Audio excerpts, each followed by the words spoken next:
Education has no and. শিক্ষার কোনো শেষ নেই। শিক্ষার কোনো শেষ নেই। আমাদের জীবনের শিক্ষা শুধুমাত্র বিদ্যালয় বা মহাবিদ্যালয়গুলিতে সীমাবদ্ধতা না, যা এটি জীবনব্যাপী প্রক্রিয়া। আমাদের জন্ম থেকে শুরু হয়ে মৃত্যু পর্যন্ত চলে। জীবনের প্রতিটি মুহূর্তে আমরা নতুন কিছু শিখি। এটাই হলো এডুকেশন হ্যাজ নো এন্ড। সুতরাং you should keep your reading. আপনার পড়া চালিয়ে যাওয়া উচিত। পড়া আপনার জ্ঞান বৃদ্ধি করে।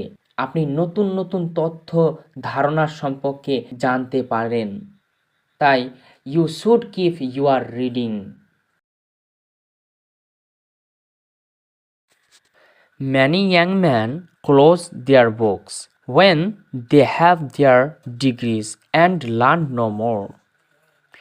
Many young men, অনেক তরুণ, close their books when they have their degree, তাদের ডিগ্রি পাওয়ার পরে বই বন্ধ করে দেয় বা পড়াশোনা বন্ধ করে দেয়। অ্যান্ড লার্ন নো মোর, আর কিছু তারা শেখে না।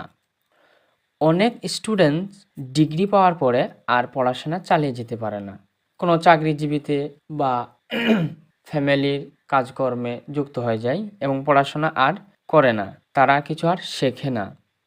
Therefore, the very soon forget all they ever learned. অতএব তারা যা শিখেছে তা খুব শীঘ্রই ভুলে যায়। Therefore, অতএব the very soon forget all, খুব শীঘ্রই ভুলে যায় they ever learned, তারা যা শিখেছিল।